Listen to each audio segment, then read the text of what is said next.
Nesse vídeo a gente vai falar sobre os 5 estágios do luto, o pensamento mágico da cura, por que os pais também se tornam deficientes, sentir raiva, como o filho com deficiência muda também a identidade da mãe e do pai, mudar a sociedade ou mudar o filho para a sociedade. O que é melhor? Um escritor japonês de um livro, eu não sei pronunciar o nome dele, comenta sobre o luto de um dos seus personagens. Abre aspas, somos feitos para sangrar quando feridos. A equivalência entre ferimento físico e psíquico é uma metáfora útil na dor psicológica. O luto é tão inescapável quanto o sangramento de um corte. Somos feitos para sangrar quando feridos e o luto funciona como um anticoagulante. Uma das teorias mais conhecidas sobre a elaboração da perda fala das fases do luto.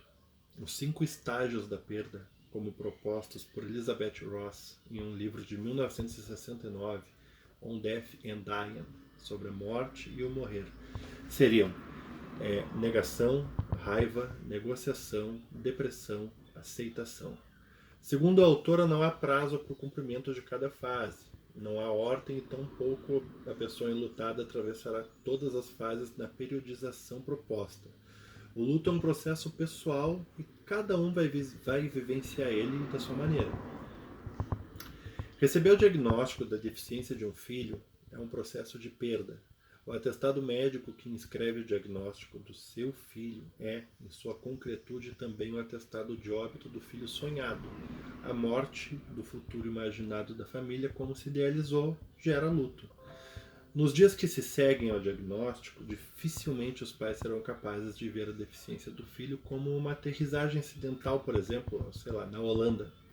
Uma mudança de destino relativamente benigna em relação à Itália, para a qual compraram passagens. Como fala o famoso livro Bem-vindo à Holanda, de Emily Kingsley.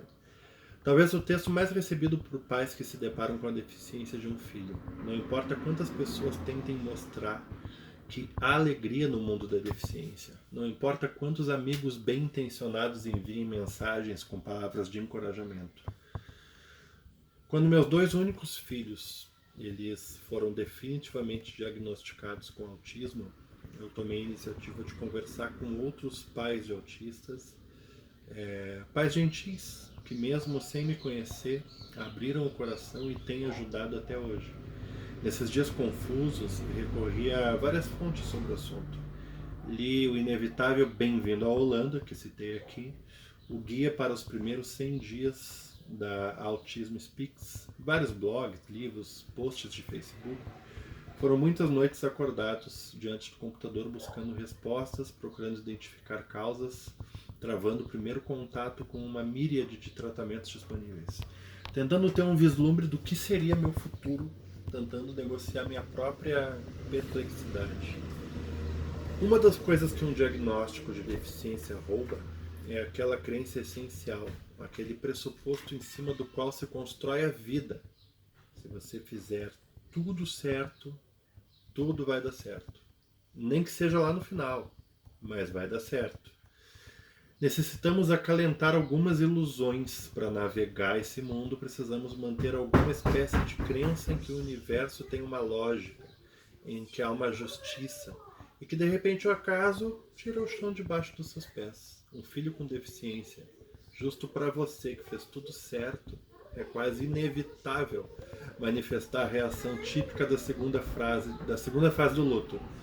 Por que eu? Além da raiva vem a perplexidade e a impossibilidade de negar que, ao contrário do que se tenta acreditar, muita coisa na vida é aleatória. Acredito que essa seja uma das razões pelas quais a deficiência gera desconforto. A visão de uma pessoa com deficiência é um lembrete corpóreo do quanto a vida é aleatória. A deficiência prova que nos falta controle sobre a vida. Apenas alimentamos uma ilusão de controle para poder seguir adiante. Ninguém quer abrir mão dessa ilusão. Precisamos acreditar que há ordem, há causalidade, há merecimento. A deficiência mostra que a vida é caos e que, confrontado com o caos, somente resta abraçá-lo. A deficiência desmonta nossas ilusões positivistas de ordem e muitas vezes as de progresso também, pois com 2 crianças deficientes em casa tornou-se impossível cumprir o horário. Portanto, eu pedi demissão do meu emprego e encontrei nos aplicativos de mobilidade urbana a única possibilidade de trabalhar, vivendo essa realidade caótica na qual cumprir o horário é impossível devido à privação de sono e crise das crianças.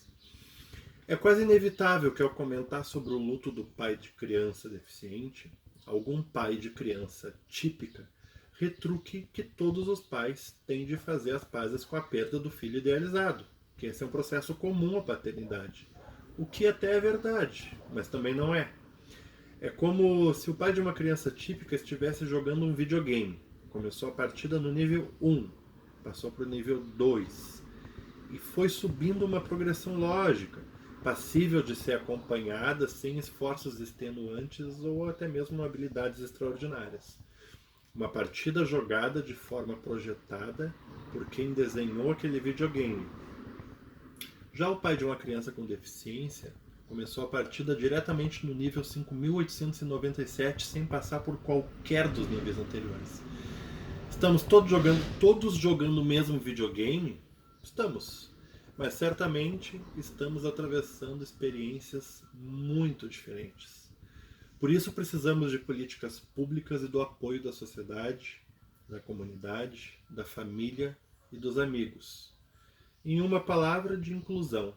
Porque quem começou a jogar videogame diretamente do nível 5897 tem que receber algumas vidas extras para compensar. O lado B desse sentimento de perplexidade e aleatoriedade é a busca de explicações. Com ela vem a culpa.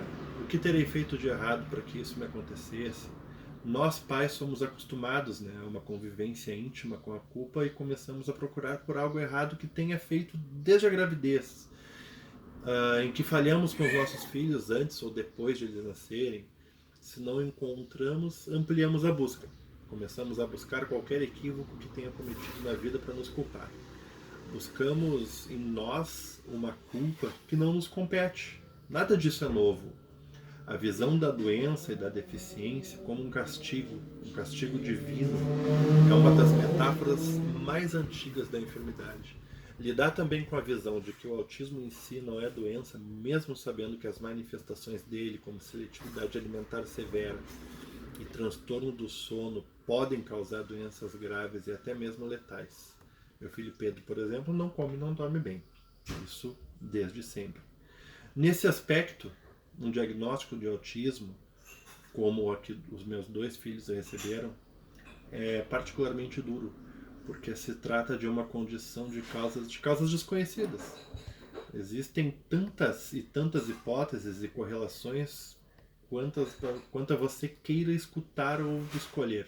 Genéticas, ambientais, vacina, plásticos, agrotóxico, contaminação da água, antibiótico, idade dos pais.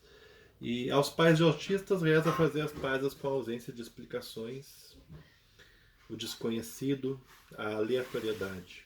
Uma das mães de autistas citadas no maravilhoso livro Longe da Árvore, de Andrew Solomon, comenta que sua filha é uma lição zen. É o que é. Abandone o controle.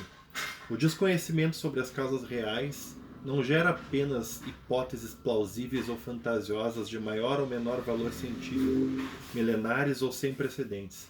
Talvez a face mais danosa desse desconhecimento seja contribuir para alimentar o sentimento de culpa dos pais.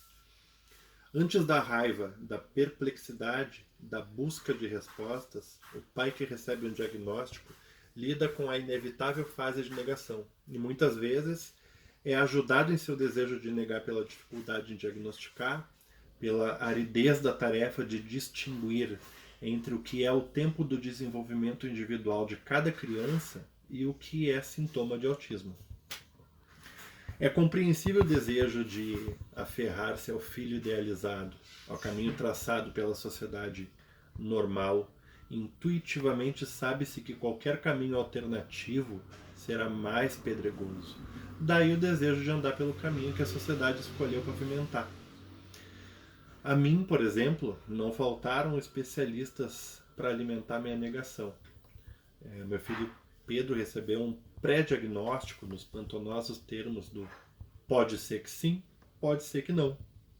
assustado em um movimento que hoje, em retrospecto, eu só posso definir como desejo freudiano de voltar pro colo da mãe, eu liguei para minha mãe e contei para ela sobre a consulta do Pedro e ainda sobre ele não falar com quase 2 anos de idade. Então faltaram histórias plausíveis dela de crianças que demoraram para falar, que eram normais, dizia ela, e para não fechar o diagnóstico do meu filho e assim nos permitir viver mais alguns meses na doce ilusão da negação.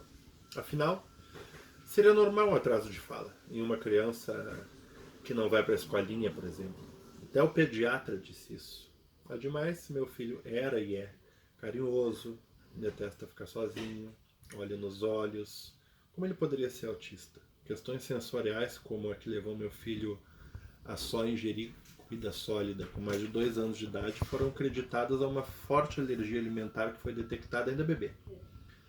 Apesar da negação, nós não queríamos ser pais irresponsáveis e optamos por seguir investigando. E em 15 minutos de consulta, o neurologista fechou o diagnóstico do Pedro. A situação é essa que se repetiu 4 meses depois com o Breno, antes da gente conseguir digerir o diagnóstico do Pedro, que foi cruel e destruidor na época.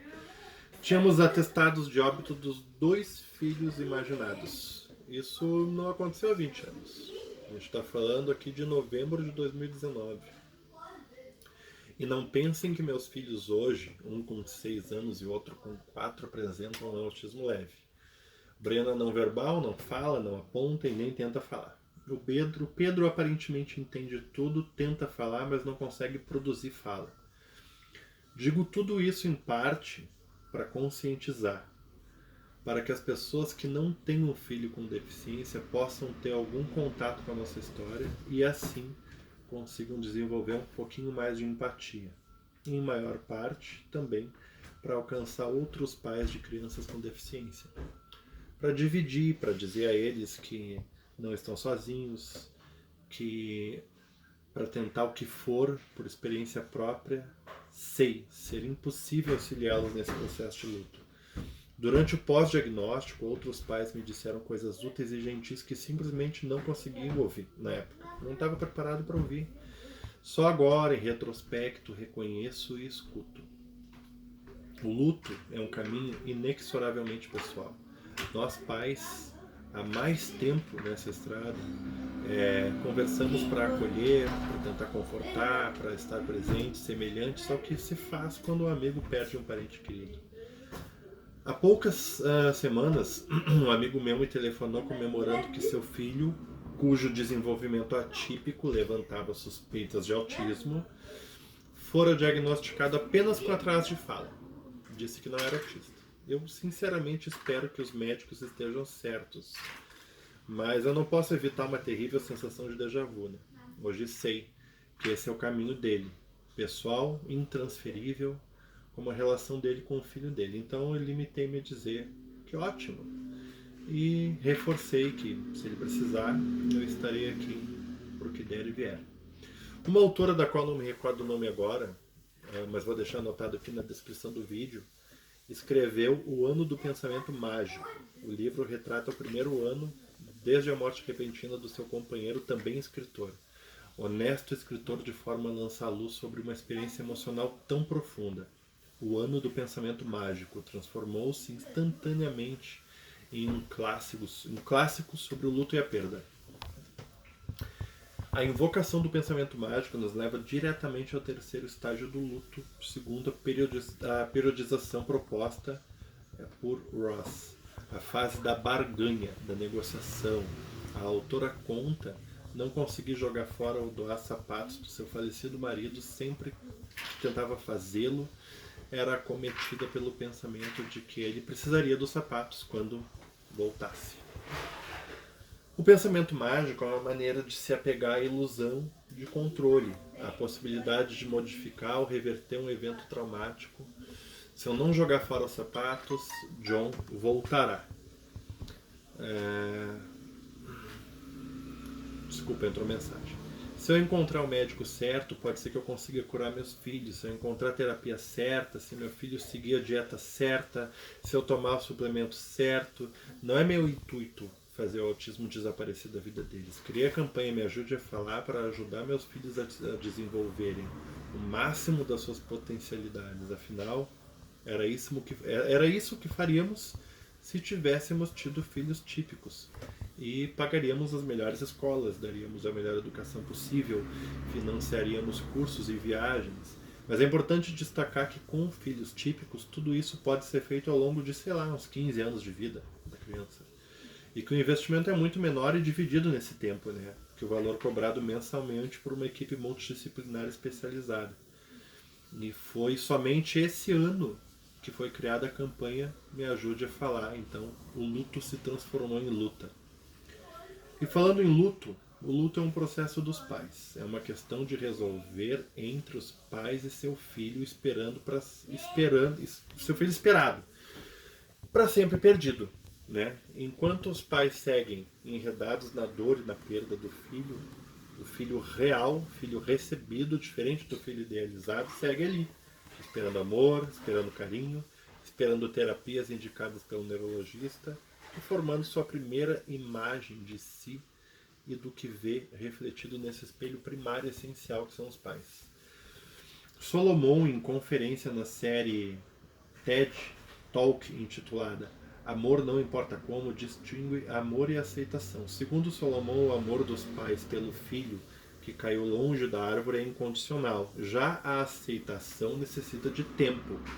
A despeito do luto, é imperativo não perder de vista o verdadeiro protagonista da história, o filho real, que merece ser aceito e celebrado pelo que é, mas ainda assim não desistir de ajudar ele a melhorar.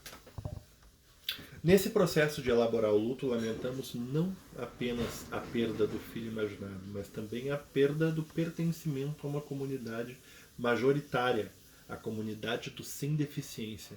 Ser pai de uma criança com deficiência é assumir uma nova identidade, é passar a fazer parte de uma minoria, é ter que se adaptar aos desafios e ao preconceito, é ter que lutar por inclusão, porque não fazemos parte do grupo privilegiado a quem certos direitos são concedidos sem luta. O luto pela deficiência não é motivado apenas pela perda do filho idealizado, mas pela perda do privilégio de pertencer a um grupo hegemônico.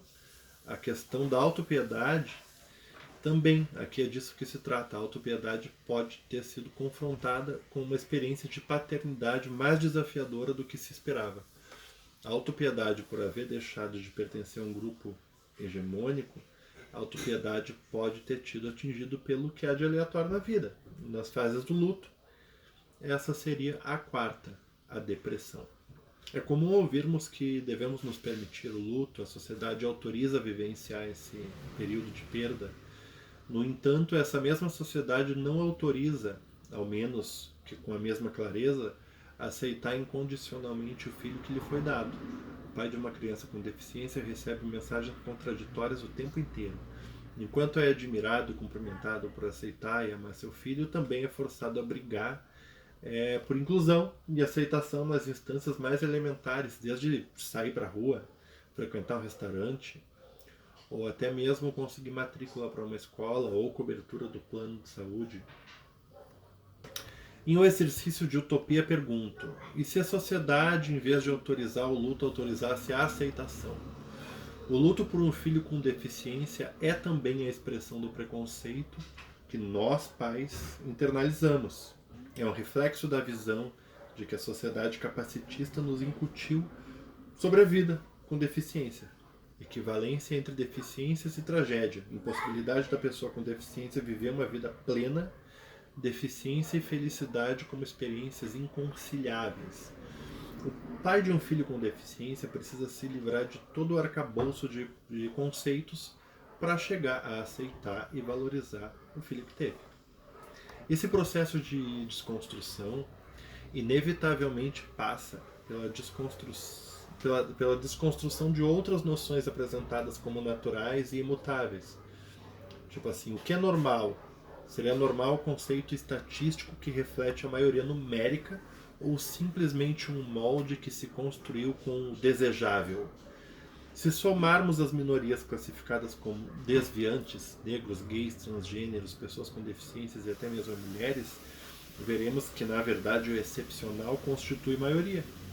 Minoria não é um conceito matemático, mas um conceito que traduz as relações de poder dentro de uma sociedade. Um conceito que parte do reconhecimento de que o que se convencionou chamar de normal, na verdade, reflete o normativo. A lista de conceitos a desconstruir segue. O que é sucesso? Por que eu tenho que medir o valor do meu filho deficiente pelo metro de um sucesso definido em termos de ganho financeiro e de prestígio, de capacidade de produção, de inserção em um sistema profundamente estratificado e produtor de desigualdade? Sucesso a ser é uma peça eficiente de engrenagem? Sucesso a ser uma peça eficiente da engrenagem? Pois bem, para os pais classe média alta, com grande rede de apoio, não é mesmo importante medir o valor do sucesso definido dessa forma. Já para os pais pobres, e que, como nós, tiveram perda significativa de renda desde o diagnóstico, é crucial preparar os filhos autistas para que sejam, sim, peças, pelo menos minimamente eficientes nessa engrenagem. E é para isso que o luto se transformou em luta, e é por isso que precisamos do engajamento de pessoas com a campanha Me Ajude a Falar.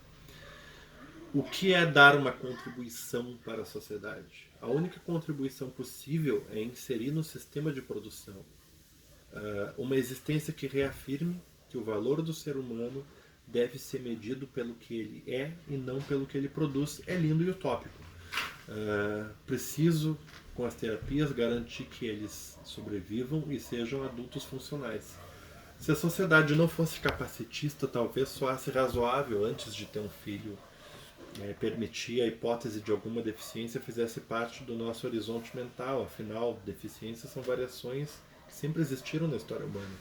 No entanto, ao aguardar um filho, agimos como se deficiência não fizesse parte, ou recorremos ao pensamento mágico segundo o qual essas coisas só acontecem com os outros.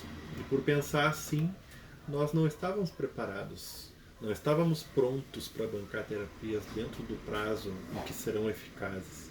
Segundo um neurologista que atualizou o laudo e elaborou o plano de tratamento deles esse ano, Pedro precisa iniciar até março. Um dos slogans da comunidade de pais de autistas é: eu não trocaria você por nada no mundo, mas mudaria o mundo para você. Não posso mudar o mundo para eles, mas posso preparar eles para lidar com o mundo. O chamado modelo social da deficiência argumenta que a deficiência é socialmente construída. A limitação corporal, neurológica e sensorial existe, mas a experiência de deficiência é pautada por barreiras da sociedade. A exclusão, a ausência de adaptações, preconceito, falta de apoios. Eu sei bem que mudando a sociedade modificaríamos a experiência da deficiência. Transformaríamos também as premissas de luto dos pais.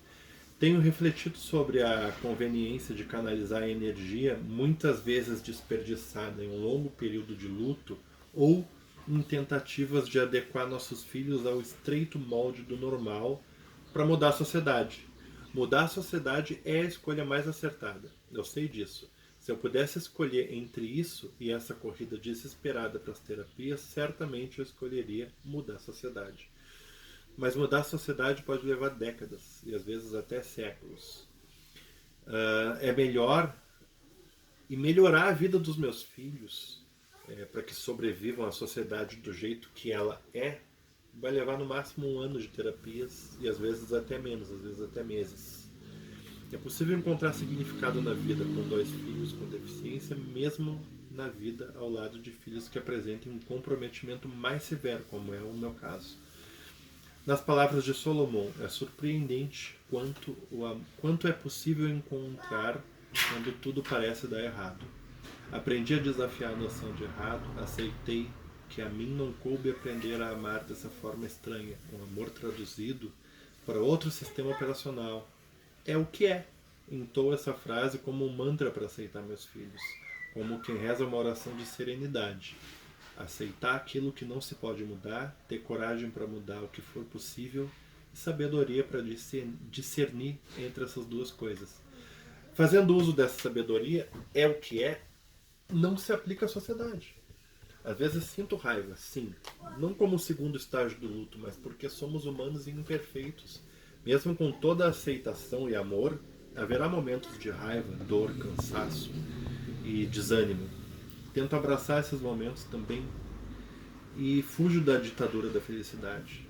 Ao pai de uma criança com deficiência é importante validar essas emoções como parte essencial da experiência humana. A raiva, a dor, o cansaço são produtos das dificuldades que ainda enfrentamos numa sociedade capacitista, mas são também como a saudade quando se perde alguém querido. Mesmo depois de fazer as pazes com o que aconteceu e a vida seguir adiante, há momentos de lembrança, doída, pungente. A aceitação é fluida e tem momentos de fluxo e refluxo, assim como é a vida. O filho com deficiência também altera a identidade do pai. Ser pai de uma pessoa com deficiência passa a ser uma das informações primárias sobre a sua pessoa, um dado factual que condiciona a sua inserção no mundo. Mesmo em pais de crianças típicas, a transição de identidade de sem filho para a identidade de pai e, sobretudo, de mãe, a qual a sociedade associa muito mais estereótipos e cobranças, já é um processo de transformação. Mas, nesse caso, trata-se da transformação esperada. Ao tornar-se pai ou mãe de uma criança típica, o genitor se investe de uma identidade que a sociedade legitima e define como desejável. Já a transformação de um pai de uma criança com deficiência implica em assumir uma identidade marginal, minoritária. O esforço de adaptação é compreensivelmente muito maior. Talvez outra das razões do preconceito direcionado a pessoas com deficiência seja o medo de ver-se forçado à transformação. A deficiência atesta nessa fragilidade, nossa fragilidade humana, a debilidade do nosso corpo, da nossa mente. Voluntariamente ignoramos a verdade essencial de que a nossa capacidade, nossa não deficiência é uma condição temporária. Se vivermos o suficiente, todos conviveremos com alguma deficiência. Ninguém está livre de em um instante sofrer um derrame, um acidente de carro, um assalto à mão armada, acordar subitamente do lado de cá, em Beirute. Estima-se que 15% dos cidadãos norte-americanos apresentam alguma espécie de deficiência e só 15% desse total nasceu deficiente. Um terço do total são maiores de 65 anos. No Brasil, 45 milhões de pessoas vivem com algum tipo de deficiência. Estão fora dessa conta nós, os pais, que somos também afetados, né? Porque a identidade do nosso filho, de muitas maneiras, torna-se também a nossa identidade. Todos deveríamos trabalhar por uma sociedade menos capacitista. E se não for por empatia ou senso de justiça, ao menos por interesse próprio. Aos pais que acabaram de aterrissar nessa jornada, bem-vindos a Beirute.